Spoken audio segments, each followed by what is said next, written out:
Welcome to Monk's Temple. Before we begin this journey together, just notice where you are right now. Feel the temperature of the air on your skin. Notice the weight of your body against whatever is holding you up. Hear the sounds around you, perhaps a hum, a distant rumble, or simply the silence between these words. No need to change anything. No analysis required. Just be here, for this moment, with this experience. Let me tell you about a woman named Elena. Elena was a concert pianist. She had studied at a prestigious conservatory in Vienna. She had sacrificed normal teenage years, normal friendships, normal everything for those 88 keys. Elena was a pianist. That sentence defined her existence. One afternoon during a routine rehearsal, something happened. She was playing a Chopin passage she had played thousands of times before when suddenly, mid-phrase, her hands stopped. Not because she forgot the notes. Not from physical pain. They just stopped. And in that stopping, a terrifying realization flooded through her.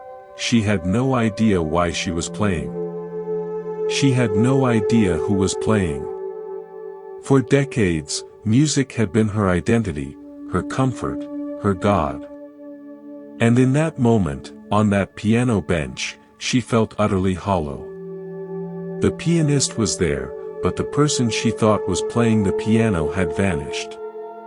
She sat there for what felt like hours, though it was probably only minutes. Her students would arrive soon. The world would continue demanding she be Elena the pianist.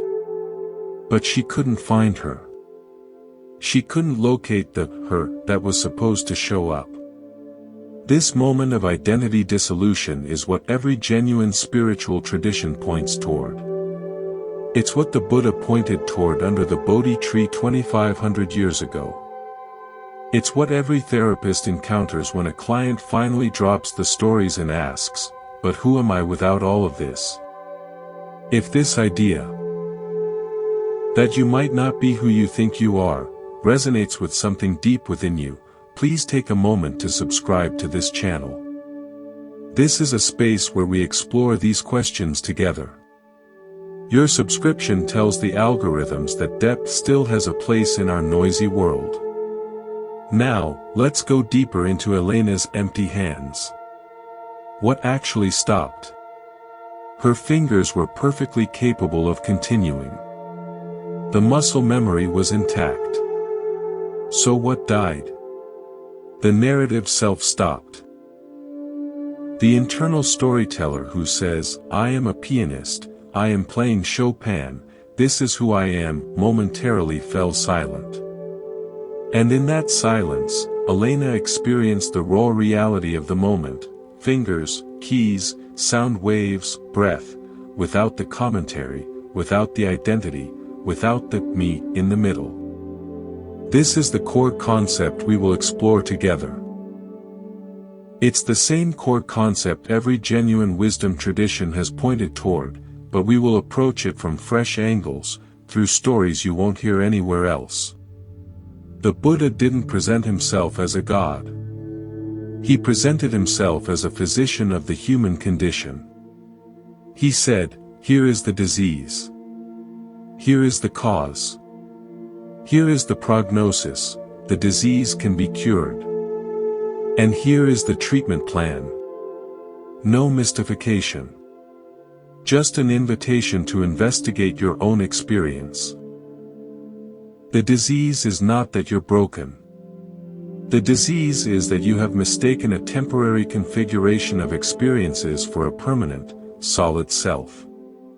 You have mistaken the wave for the ocean. And this fundamental error is the source of all human suffering. Look at your own life. Every time you suffer, anxiety, jealousy, inadequacy, fear, anger, trace it back. Doesn't it always lead to a perceived threat to the I? The I that might be rejected. The I that might fail. The I that might not get what it wants. Every single time, suffering is the I defending itself. This is not a moral failing. It's simply the default setting of the human operating system. The problem is that this I-making machine works perfectly for protecting us from physical dangers but terribly for navigating modern psychological life. Think of a river. You look at the Mississippi and think of it as a thing, an entity. But the water you see in St. Louis today was in Minnesota last week and will be in the Gulf next month. The river is never the same from one moment to the next. It's always arriving and always leaving. You are like that river. Your cells constantly die and are replaced. Your thoughts constantly arise and pass away. Your emotions are weather systems moving through awareness. What, then, is the constant? What is the you that persists through all this change? The Buddhist answer is both radical and liberating. There is no constant. There is no permanent, unchanging self. There is only the process of self-ing, the ongoing activity of identifying with some thoughts and sensations and not with others. The self is not a noun, it's a verb. And here's the wild part, you can stop being owned by it. You can relate to your sense of self the way you relate to your hand, you use it when needed, but you don't spend every moment defending it. Your hand is a useful tool, not the center of the universe. The same can be true for your sense of self. This is what Elena glimpsed. For just a few minutes, the self-ing process paused. The river of identity stopped flowing long enough for her to see it wasn't solid at all. That terrifying glimpse was actually the beginning of her liberation, not from being a pianist, but from being imprisoned by it. This is the invitation. Not to abandon your identity, but to free yourself to live more fully by loosening the death grip of the I that constantly gets in its own way. For now, just let the question, who am I, really, hang in the air like the last note of a piano piece, resonating, fading, leaving behind only silence. Let's stay with Elena for just a moment longer. In the days following that strange episode at the piano, she did what most of us would do, she tried to forget it. She threw herself back into teaching, back into practicing, back into being Elena the pianist. But something had shifted. A crack had formed. And that crack was a question she couldn't answer. If she wasn't the pianist, then who was she? This question began affecting her playing. She would sit at the keyboard and feel like an imposter. The music that had once flowed through her now felt like pushing boulders uphill. Within 6 months, she had stopped playing entirely and taken a job at a coffee shop. Her colleagues were concerned. Her family was worried. But Elena, for the first time in her life, was not performing. She was just showing up, grinding beans, wiping counters. And in that emptiness, something new was quietly germinating. What Elena experienced is what Buddhist psychology calls the collapse of the conditioned self. It feels like dying, because in a very real way, it is dying. A version of you, the version you've invested in, believed in, defended, is dying. And the mind treats any death of identity as a literal threat to survival. But here's what Elena didn't know yet, the self that was dying was never really alive. It was a collection of habits, beliefs, memories, and stories that had been assembled over time. A masterpiece of construction, but still construction. Let me introduce a new metaphor. Imagine a lighthouse on a rocky coast. For generations, ships have relied on its beam. It has a name, a history, a keeper's log. Now imagine sailing close enough to see it clearly. And you realize something astonishing: the lighthouse is made entirely of fog. It's mist that has gathered into the shape of a tower, into the shape of a light.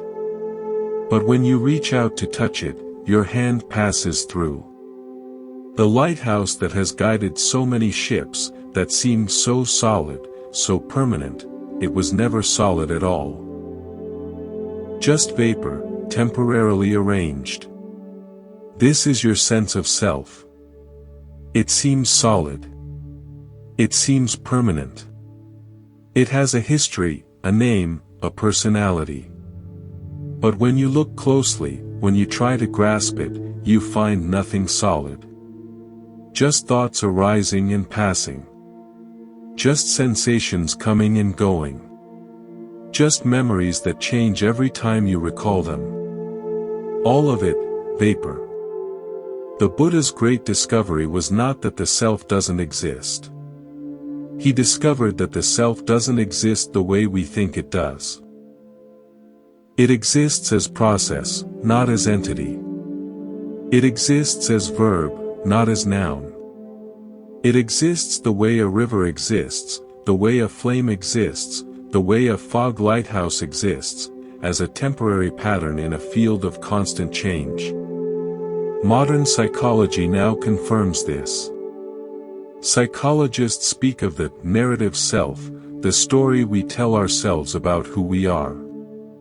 They've discovered this narrative is constructed, not discovered.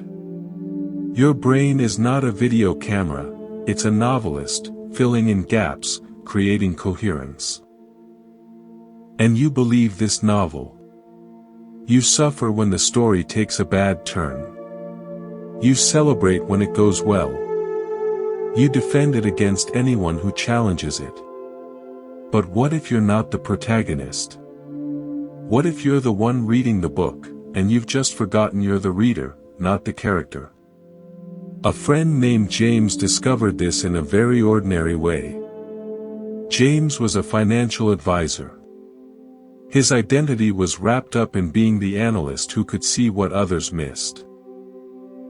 Then his firm introduced AI software that could analyze data faster than any human. Within a year, James's role changed completely.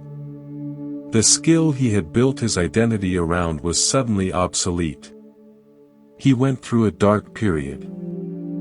He felt useless. He considered quitting. But then something unexpected happened.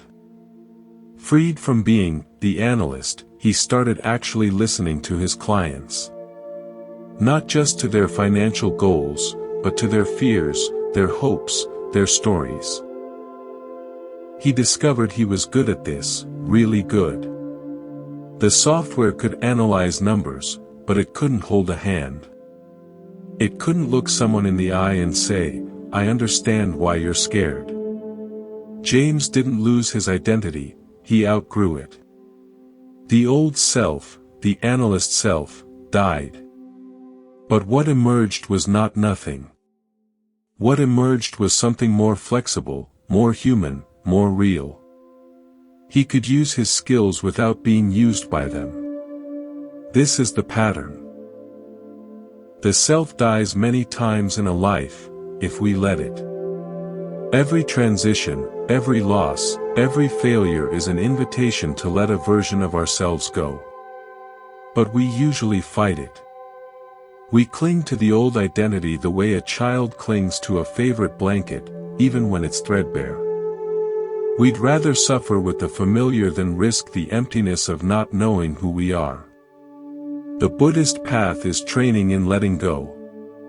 Not letting go of things, ultimately, letting go of the self that thinks it has things. Letting go of the self that thinks it is things. Because here's the deepest secret: what you are, before any story about yourself, is not a thing that can be lost. It's the awareness in which all stories appear and disappear. It's the screen, not the movie. It's the sky, not the clouds. And the sky is never threatened by the clouds. What you fundamentally are cannot be diminished, cannot be harmed, cannot be lost. Elena would discover this eventually. James discovered it in a corporate office. You can discover it too, not by becoming someone else, but by noticing who you are when you're not trying to be anyone at all. Let me tell you about Marcus, a firefighter I mentioned briefly before. Marcus had been with the department for 15 years. He had pulled people from burning cars, from collapsed buildings, from situations most of us can't imagine. One call changed everything. A house fire, ordinary enough by his standards. A family was trapped upstairs. He and his partner went in. They found the children, got them out. Then his partner went back for the parents, and Marcus waited outside, watching the flames consume someone's home. Then the call came over the radio. His partner was trapped. The floor had collapsed. Marcus didn't think.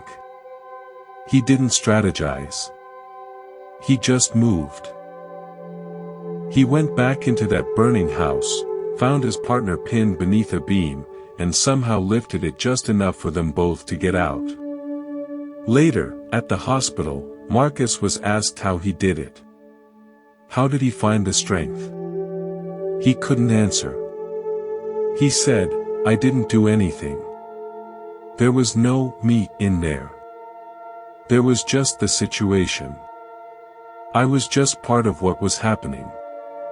This is what Marcus experienced, the complete dissolution of the separate self in urgent action. There was no Marcus the hero, no Marcus the firefighter worrying about his own safety. There was only the fire, the beam, his partner, and movement. All of it one unified field, with no doer in the middle. This state has many names. Psychologists call it flow. Athletes call it the zone. Buddhists call it a glimpse of anatta, not self. Whatever you name it, it reveals something profound. The sense of a separate I is not necessary for effective action. In fact, it's often an impediment. Think about your own life.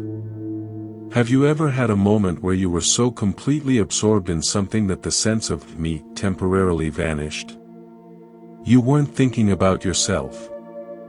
You weren't protecting an image. You were just fully present.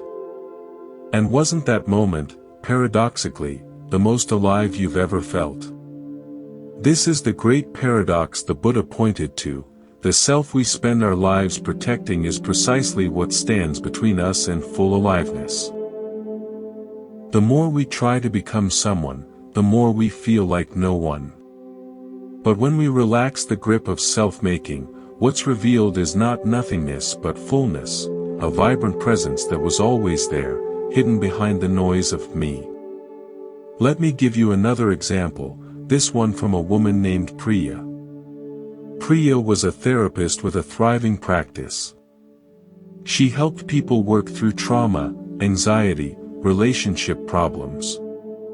She was skilled, compassionate, and highly regarded. But she carried a secret: she was exhausted. Not physically, but existentially. She was tired of being the helper. She was tired of holding space for others while feeling increasingly empty herself. One day, a client came in dealing with profound grief. Priya sat with him, listened, did all the things she was trained to do. But halfway through, she realized something: she wasn't really there. Her body was in the chair, her mouth was making sounds, but her mind was elsewhere. Planning dinner, worrying about a difficult conversation, calculating how many sessions this client had left. She was performing being a therapist, but she wasn't actually being a therapist. The I that was supposed to be present was somewhere else entirely. After the client left, she sat in her office and wept. Not for the client, but for herself. For the years she had spent going through the motions. For the identity she had built that now felt hollow. What Priya discovered is what Buddhism has always known: the self we construct is often a survival strategy. Priya became a therapist not just because she wanted to help, but because being the helper kept her from having to look at her own wounds. Her professional identity was simultaneously her gift to the world and her prison. The collapse Priya experienced was not a breakdown, though it felt like one. It was a breakthrough. The mask had slipped. And in that exposure, something real was finally able to emerge. She started her own therapy. She started meditating. She began dismantling the identity she had so carefully constructed. Not to become a bad therapist, but to become a real one who could be present not from performance but from genuine, unguarded humanity. Years later, she told me, "I used to think my job was to help people feel better. Now I know my job is to help people be real." And you can't help anyone be real if you're not real yourself. This is the work. Not becoming someone better, but becoming more real. And becoming real requires dismantling the false selves we've built, the masks we've worn so long they've fused to our faces. It's not comfortable work. But neither is living a lie. Let's go back to the beginning. Not the beginning of your life, but the beginning of your sense of self. How did this I, that feels so real, so solid, so permanent actually come into existence? Imagine a newborn infant. She doesn't know she's a separate person yet. There's no boundary between her and the world. When she's hungry, there's just hunger, not "I am hungry." When she's warm and fed in her mother's arms, there's just warmth and fullness, not "I am loved." There's experience happening, but no separate experiencer located somewhere inside. Just pure, unmediated aliveness. Psychologists call this the undifferentiated phase. Buddhists might call it a glimpse of non-duality, though the infant isn't enlightened, she's simply not yet conditioned into the illusion of separation. Then something happens. Around 6 to 8 months, the infant starts to notice that the warm breast doesn't always appear the moment she wants it. The comforting arms don't always arrive instantly with the cry. A gap emerges between need and satisfaction. And in that gap, something new is born, the sense of a separate self. I am here, wanting. Not I is out there, sometimes providing, sometimes not. This is the birth of duality. And it's not a philosophical choice, it's a biological and psychological necessity. The organism needs to navigate a world where resources aren't guaranteed. It needs a center, a reference point, a CEO to make decisions.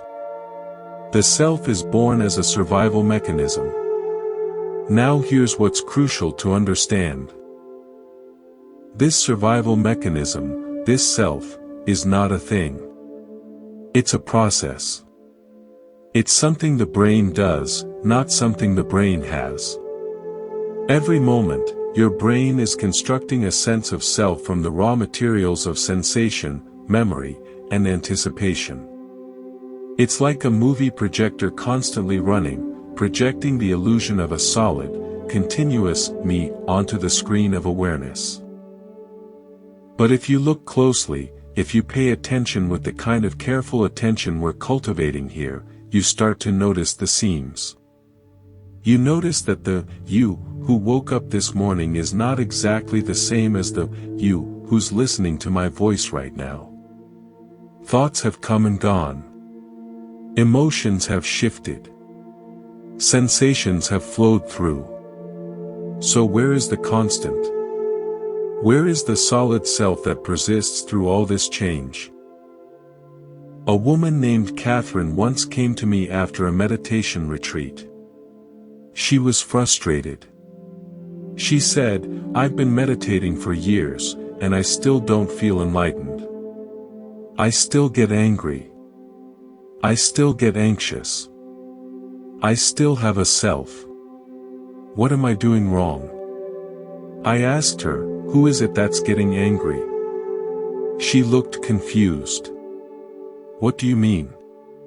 "I am Catherine."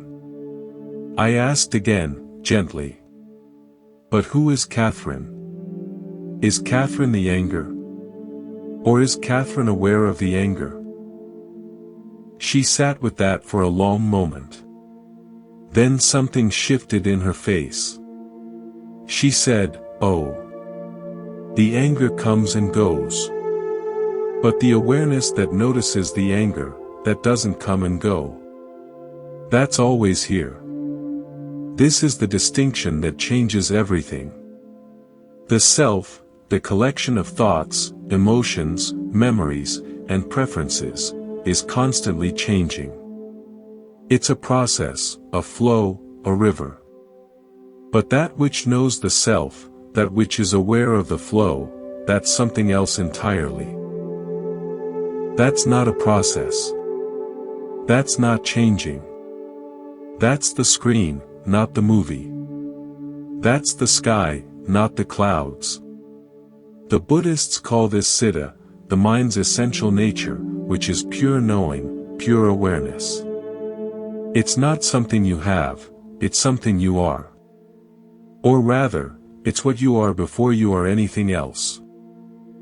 Catherine's mistake was trying to get rid of herself. But the self isn't the problem. The problem is identifying with it, mistaking it for what you fundamentally are. The self is like a hand, useful for grasping, terrible for being grasped by. Use it when you need it. Let it rest when you don't. But never forget that you are not your hand, and you are not yourself. There's a famous analogy in Buddhist teachings, the snake and the rope. You're walking at dusk and see something coiled on the path. Your heart races. You freeze. It's a snake, you're sure of it. Then someone comes with a lantern, and in the light, you see it's just a piece of old rope. The relief is enormous. The snake was never there, but your experience of fear was real. The fear came from misperception, not from reality. The self is like that snake. It seems real. It seems threatening. It seems solid. But when you bring the light of awareness to it, when you look closely, you see it was never what you thought it was. It's just a rope, just thoughts, just sensations, just memories, temporarily arranged. The fear of losing yourself, the struggle to protect yourself, the constant anxiety about yourself, all of it is based on misperception. This doesn't mean the self is useless. Ropes are useful. You can tie things with ropes. You can pull things with ropes. The problem isn't the rope. The problem is mistaking it for a snake. The problem isn't the self, the problem is mistaking it for something solid, permanent, and ultimately real. Your self is useful. It helps you navigate the world. It helps you sign contracts and form relationships and remember your history. But when you believe it's what you fundamentally are, you're setting yourself up for suffering. Because everything about the self changes, and anything that changes can be a source of pain. The invitation is not to kill the self. The invitation is to see through it. To use it without being used by it. To hold it lightly, the way you'd hold a tool, not the way you'd hold your own heart. Now we arrive at one of the most fascinating and challenging aspects of this whole journey: other people. Other, is, as the original text so brilliantly put it. Think about how strange this is. You have this sense of being a separate self, a private I, living inside your head. You know what it feels like to want things, to fear things, to hope things. Then you encounter other beings who move around, make sounds, and seem to have something similar going on inside them. But you can never know for certain. You can never directly experience another person's inner world. You can only infer it. This is the great philosophical problem of other minds. And every single one of us solves it, not through philosophy, but through survival. We learn, very early, that these other beings are not like chairs or trees. They have their own desires, their own agendas, their own is that we must contend with. A young child quickly discovers that mom's happiness and dad's anger directly affect whether the child gets what they want. So the child's I adapts. It learns to read these other is. It learns to perform for them, to please them, to avoid displeasing them. And in the process, something new is born, the social self. This social self is a kind of bridge between your I and the world of other is. It's the version of you that you present to others. It's the mask you wear in different situations, the professional mask at work, the caring mask with family, the confident mask with strangers. These masks aren't necessarily false, they're adaptations. They're how you navigate the complex social world. But here's the problem: after a while, you forget you're wearing masks. You forget that the version of you that shows up at work is just one facet of a much larger, more complex reality. You start to believe that you are the mask. And then you have to defend it, protect it, maintain it. This is exhausting. Let me tell you about David, a high school teacher I mentioned before. David had a student named Leo who was a brilliant artist but struggled in every other subject. Leo's teachers labeled him lazy, unfocused, underachieving. His parents were worried. His grades were poor. And Leo, hearing these labels day after day, began to believe them. He started to see himself as a failure. One day, David found Leo sketching in the back of the classroom during a history lecture. The sketch was breathtaking, a detailed, emotional portrait of a classmate.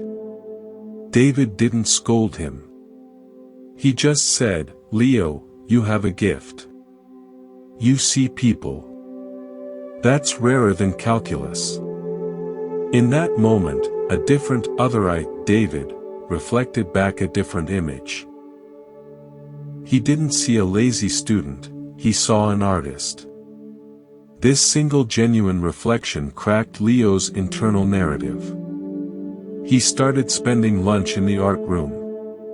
He applied to art school. He became, in his own words, the person I always was but was afraid to be.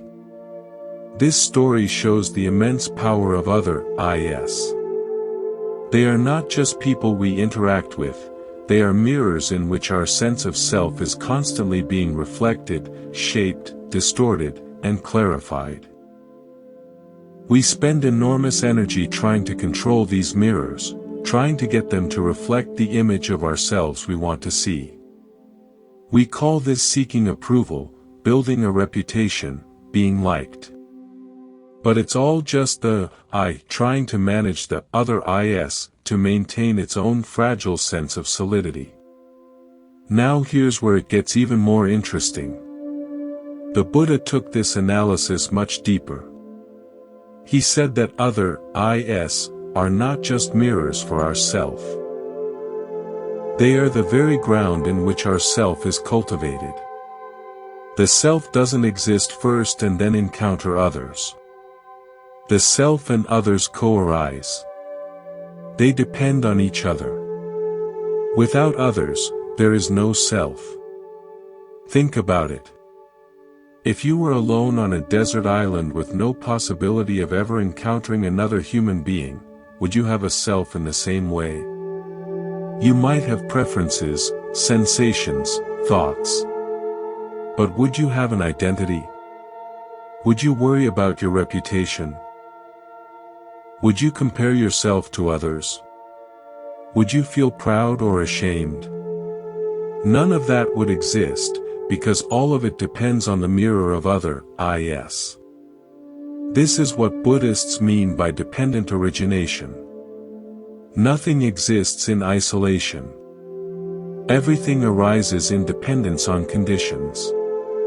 The self arises in dependence on others. And others, from your perspective, arise in dependence on yourself.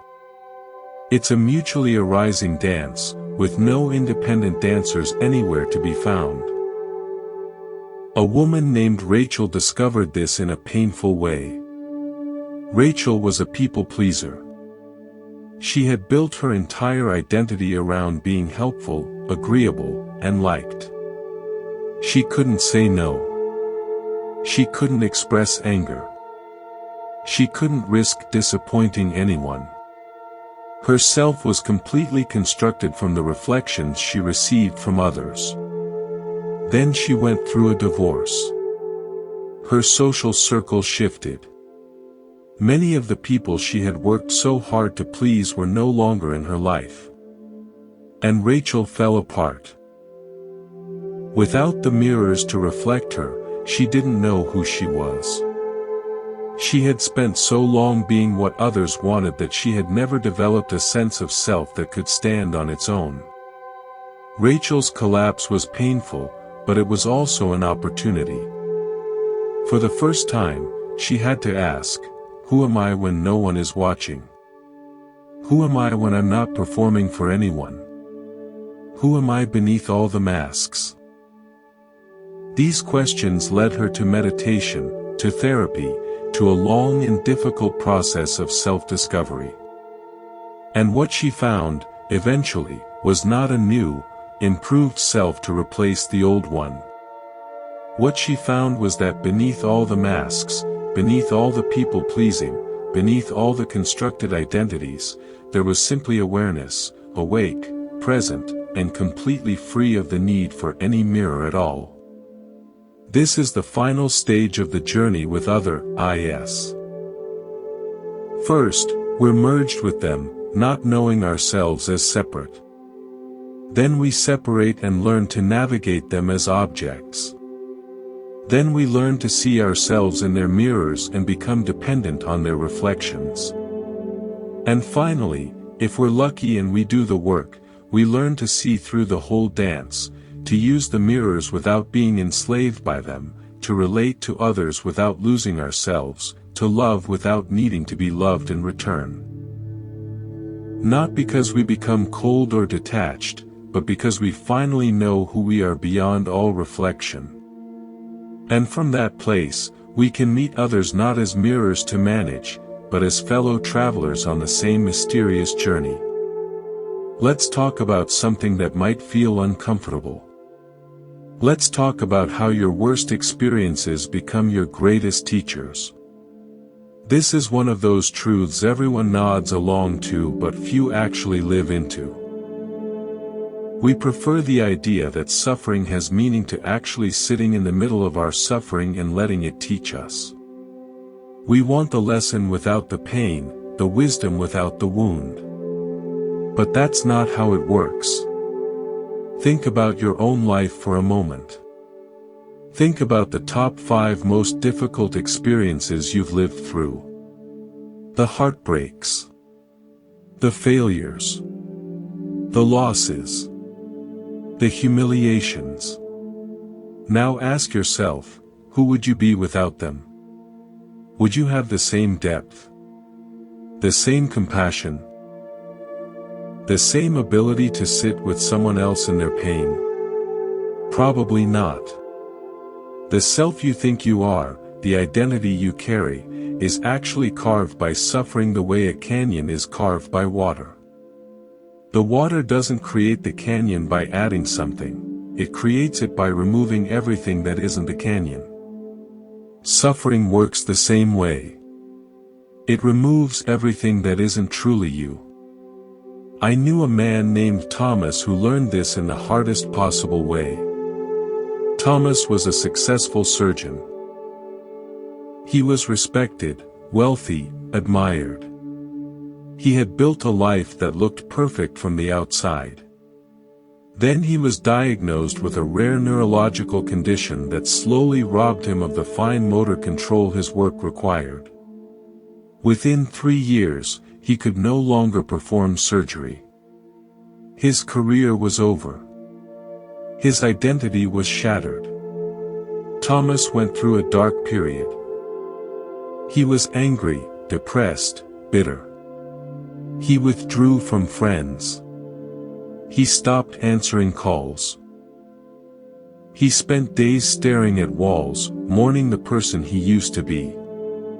Then one day, his teenage daughter came to him with a problem.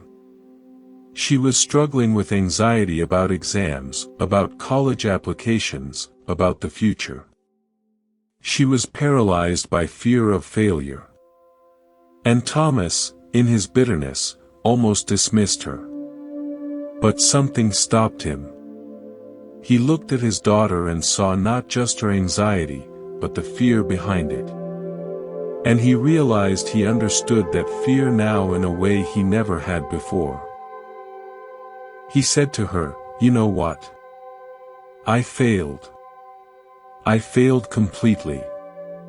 Everything I built, everything I was, it's gone. And I'm still here. I'm still your father. I'm still breathing. I'm still capable of loving you. The failure didn't kill me. It just killed the version of me that needed to be successful to feel alive." That moment was a turning point for both of them. Thomas didn't get his career back. He didn't get his fine motor control back. But he got something else, he got real. The suffering had stripped away everything false, everything performative, everything that was just for show. What remained was simpler, quieter, and more genuine than anything he had known before. This is what the Buddha meant when he said that suffering, if properly understood, is not an enemy but a teacher.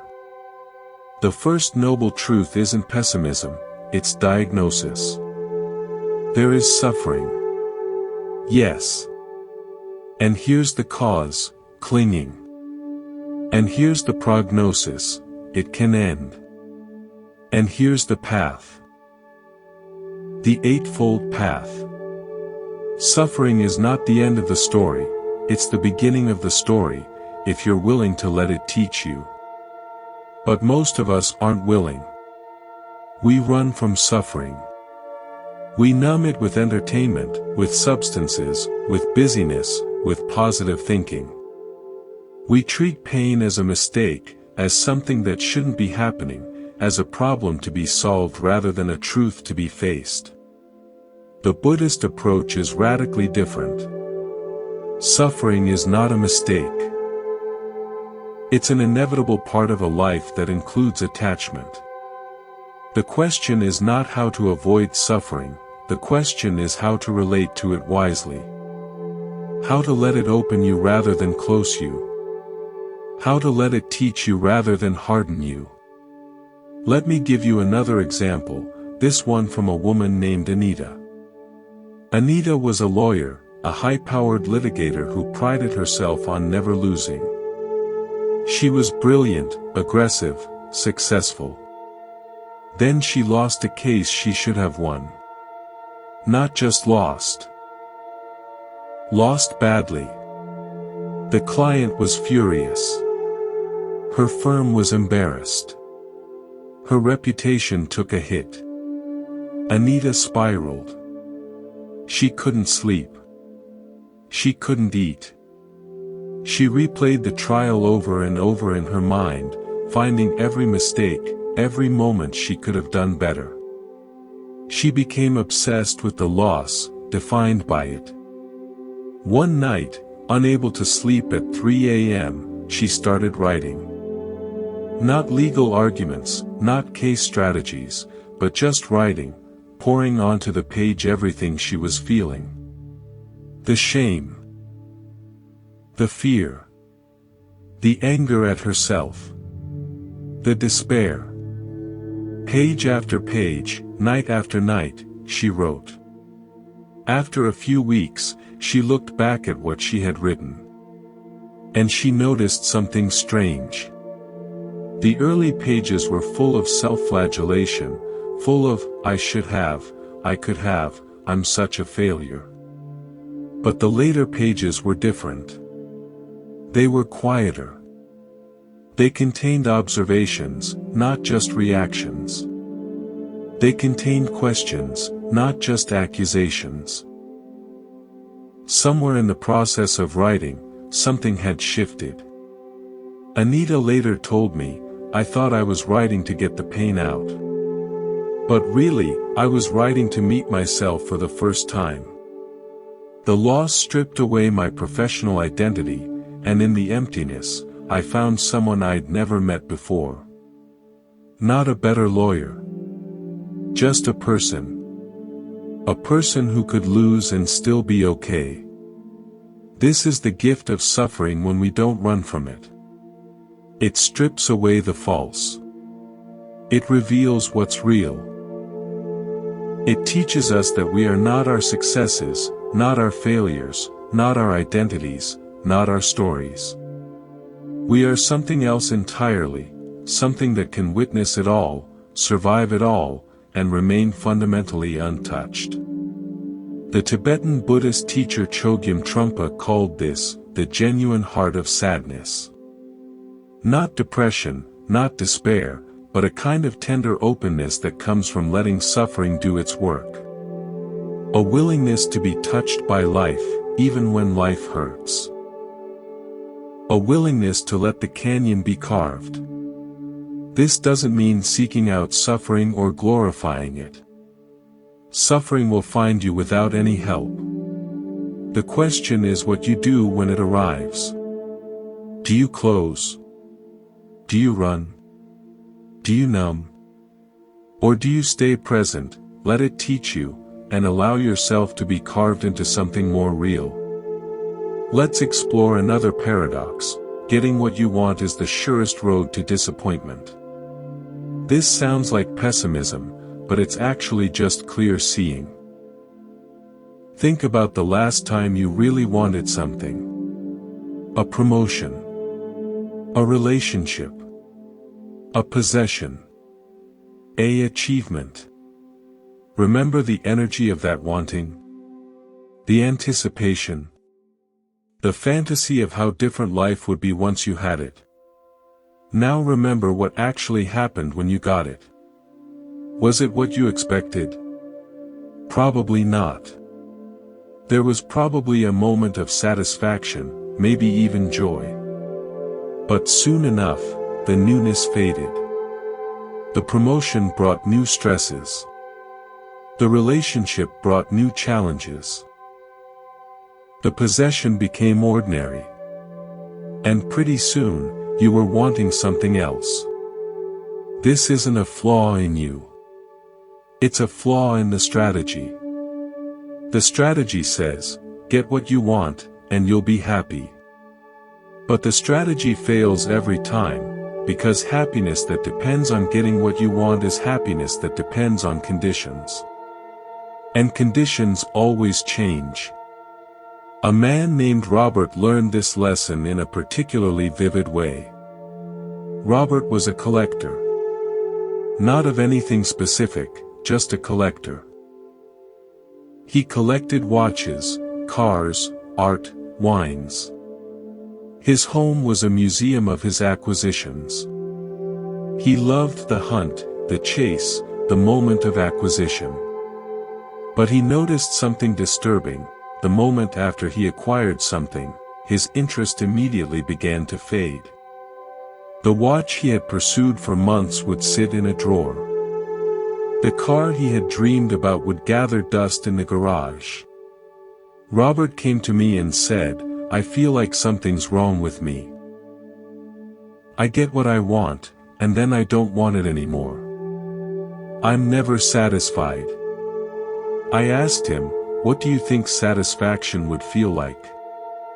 He thought for a moment. "I guess, not wanting anymore." "And has getting things ever given you that?" He laughed. "No. Never. Not once." This is the trap of conditional happiness. It's like drinking salt water to quench your thirst. The first sip seems to help, but soon you're thirstier than before. The wanting mind believes that satisfaction lies in the next thing, the next achievement, the next acquisition. But satisfaction never comes from getting what you want. Satisfaction comes from wanting what you already have. And that's a completely different muscle to exercise. The Buddha called this the second noble truth: the origin of suffering is craving. Not wanting itself, but the attachment to wanting, the belief that satisfaction lies in the next thing. Craving is the engine of suffering because it's fundamentally endless. There's always another thing to want. There's always another level to achieve. There's always another experience to pursue. I remember a woman named Susan who discovered this in a different way. Susan was a philanthropist, a woman who had dedicated her life to giving money away. She funded schools, clinics, arts programs. By any measure, she was doing good in the world. But she was deeply unhappy. One day, she told me, "I thought if I gave enough, I would feel worthy. I thought if I helped enough people, I would feel whole. But it's never enough. There's always more need. There's always another cause. I'm exhausted, and I still feel empty." Susan had turned helping into another form of getting. She wasn't giving from fullness, she was giving from emptiness, hoping that the act of giving would fill her. But giving from emptiness just depletes you further. It's like trying to fill a leaky bucket by pouring water into it from another leaky bucket. The shift came when Susan started asking a different question. Not, "How can I help more?" but, "Who is it that needs to feel worthy?" Not, "How can I give more?" but, "What am I trying to get by giving?" These questions led her to a meditation practice, to therapy, to a long process of sitting with her own emptiness instead of running from it into more helping. And gradually, something shifted. The emptiness didn't disappear, but it stopped being a problem. She started to see that the emptiness itself was not a lack, it was just space. And space isn't empty in the sense of missing something. Space is empty in the sense of being open, available, capable of holding anything without being changed by it. She continued her philanthropy, but from a different place. Not from need, but from freedom. Not to get something back, but because giving was simply what wanted to happen through her. She was no longer a helper trying to fix her own sense of inadequacy by fixing others. She was just a woman through whom resources flowed to places that needed them. This is the shift from conditional to unconditional. From happiness that depends on getting what you want to a well-being that doesn't depend on anything at all. From a self that needs to be filled to a self that is already whole, already complete, already enough. Now, I'm not saying you should stop wanting things. Wanting is natural. Desires arise. Goals are useful. The problem isn't desire, the problem is the belief that your happiness depends on the fulfillment of desire. The problem is the attachment to the outcome. The problem is the story that says, "I'll be happy when." What if you could want things without needing them? What if you could pursue goals without being attached to their achievement? What if you could enjoy the getting without being disappointed when the getting doesn't deliver what you expected? This is possible. It's not about becoming desireless, it's about becoming free in the midst of desire. It's about holding your wants lightly, the way you'd hold a bird you don't want to crush. You can appreciate it, care for it, even guide it, without squeezing the life out of it. A simple practice: the next time you notice yourself wanting something, just notice. Don't judge the wanting. Don't try to suppress it. Just notice it as an energy arising in your experience. Notice how it feels in your body. Notice the stories attached to it. Notice the belief that satisfaction lies on the other side of getting. And then, just for a moment, ask yourself, can I be happy right now, without this thing? Can I feel complete right now, as I am? The answer is probably yes. Not because the wanting disappears, but because you touch something deeper than wanting. You touch the awareness in which wanting arises and passes, the sky that holds the clouds without being disturbed by them. This is the practice. Not getting what you want, but wanting what you already have. And what you already have, what you've always had, is this moment. This breath. This awareness. This life, living itself through you, asking nothing more than to be fully experienced.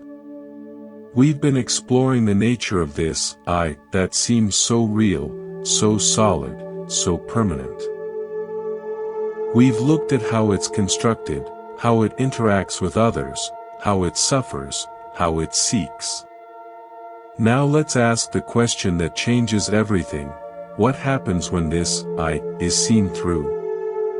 What happens when the dreamer wakes up? Let me tell you about a woman named Helen who discovered this in the most ordinary way possible. Helen was a grandmother, retired, living alone in a small apartment. Her life was simple. Morning walks, grocery shopping, phone calls with her children, television in the evening. Nothing dramatic. Nothing spiritual. Nothing that looked like enlightenment. One Tuesday afternoon, she was sitting at her kitchen table, drinking tea and watching birds at the feeder outside her window. She had done this thousands of times before. But this time was different. In her words, something unhooked. She later tried to describe it to me. She said, "For my whole life, there was me, and there was the world. I was in here, looking out. The birds were out there, being seen by me. But in that moment, that division just dissolved. There was still seeing happening. There were still birds. But there was no me inside, watching. There was just the watching itself. The birds and the seeing were the same thing. The tea and the tasting were the same thing. I didn't disappear. But the I that I thought I was disappeared. What was left was just everything, being itself, through me." Helen didn't become a different person after that afternoon. She still went for walks. She still called her children. She still watched birds. But something fundamental had shifted. The background noise of self-concern, the constant low-grade anxiety about being Helen, being okay, being enough, it was gone. Not suppressed, not managed, but simply seen through. And in the seeing, it dissolved. This is what the Buddhist tradition calls awakening. Not acquiring something new, but removing something old. Not becoming enlightened, but realizing you always were. Not finding God, but recognizing that what you are and what God is have never been separate.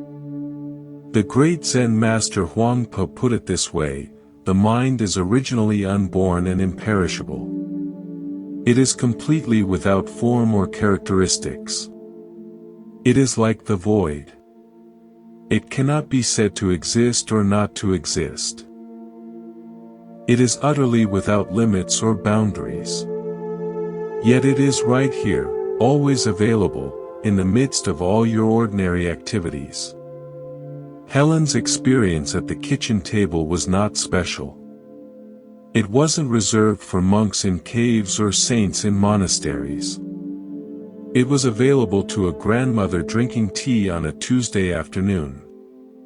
And it's available to you too, not by becoming someone else, but by noticing who you are when you're not trying to be anyone at all. A man named Philip had a similar experience, though it came through a very different door. Philip was an accountant, a numbers person, someone who prided himself on precision and control. He came to a meditation retreat not because he was seeking enlightenment, but because his wife had made him come. He was skeptical, resistant, and bored.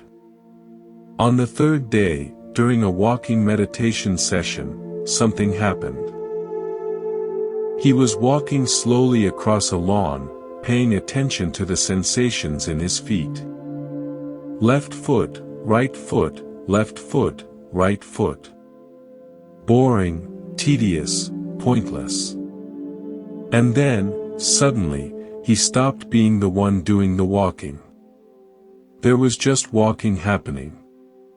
The sensations in his feet were just happening. The grass was just being green.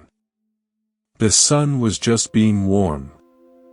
And there was no Philip in the middle of any of it, claiming ownership, narrating the experience. He stood there for 20 minutes, not moving, just watching the world be the world without a self in the way. When the experience faded and the sense of Philip returned, he sat down on the grass and wept. Not from sadness, but from relief. He had spent 57 years carrying a self that wasn't even real. Both Helen and Philip had the same realization: the self is not what we thought it was. It's not a thing to be protected, perfected, or promoted. It's a process to be seen through. And when it's seen through, what's left is not nothing. What's left is everything, experienced directly, without the filter of me. This doesn't mean you stop functioning as a person. Helen still answered to her name. Philip still did his taxes. The personality continues. The preferences continue. The habits continue. But the suffering that comes from identifying with all of it, that can stop. The constant background anxiety about being a self in a world that threatens the self. That can cease. Imagine carrying a heavy backpack for your entire life. You've worn it so long you've forgotten it's there. The weight has become normal. You've adapted to it. You've built your life around it. Then one day, someone helps you take it off. The relief is so profound it's almost unbearable. You feel light, free, like you could float away. But you also feel strangely exposed, vulnerable, not sure how to move without the familiar weight.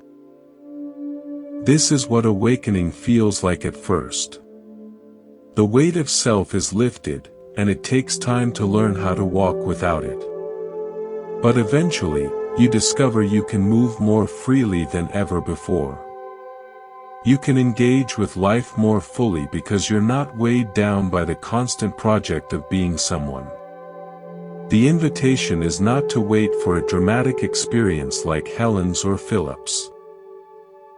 The invitation is to start noticing, right now, in this very moment, the ways you construct and defend a self. Notice the thoughts that say, I am this or I am not that. Notice the emotions that arise when your self is threatened or praised. Notice the constant effort to be someone, to matter, to be enough. And then ask, what's here when all of that is seen through? What's here when the self-ing process pauses, even for a moment? What's aware of all of this? That awareness, that presence, that aliveness, that's closer to what you really are than any thought, any emotion, any identity could ever be. And it's always here, always available, always waiting to be recognized. We've traveled far together. We've explored Elena at the piano, Marcus in the fire, Priya in her therapy office, Helen at her kitchen table. We've looked at how the self is constructed, how it suffers, how it seeks, and how it can be seen through. Now we arrive at the place where words can travel no further. Not because there's nothing to say, but because what remains can only be lived, not described. The final teaching of the Buddha is not a concept to be understood but a reality to be realized. And that reality is closer than your own breath, more intimate than your own thoughts. A woman once came to a wise teacher and asked, "What is enlightenment?" The teacher was silent for a long moment. Then he asked, "Who is asking?" The woman thought for a moment. "I am asking. And who are you?" She started to answer with her name, her story, her achievements. But the teacher stopped her. Not your name. Not your story. Not what you've done or what's been done to you. Who are you, before all of that? She sat with the question for a long time. Days turned into weeks. Weeks into months. She meditated, she walked, she sat with the question burning in her chest. Who am I? Not the character. Not the persona. Not the story. Who am I? One morning, while watching the sunrise, the question dissolved. Not because she found an answer, but because she became the answer. She realized she was not the one watching the sunrise. She was the awareness in which the sunrise appeared. She was not the one living life. She was life, living itself, momentarily aware of itself through this human form. She went back to the teacher. Before she could speak, he smiled. You don't need to tell me. I can see. The one who left is not the one who returned. This is the journey. Not from one place to another, but from illusion to truth. From believing you are the wave to realizing you are the ocean. From dreaming you are the character to waking as the dreamer. And here's the most beautiful part, you don't have to go anywhere to find this. You don't have to become anyone else. You don't have to meditate for decades or retreat to a cave. Everything you need is already here, in this moment, in this breath, in this awareness. The next time you look in the mirror, ask yourself, who is seeing whom? The next time you feel afraid, ask, who is afraid? The next time you feel proud, ask, who is proud? Follow the question all the way down. Don't settle for intellectual answers. Don't stop at concepts. Keep going until the question consumes itself. And when the question finally dissolves, what remains is not nothing. What remains is everything. What remains is what you've always been, before you ever learned to call yourself I. Thank you for walking this path with me. If these words have stirred something in you, share them with someone who needs to hear them. And remember, what you seek is seeking you. It always has been. It always will be. See you next time.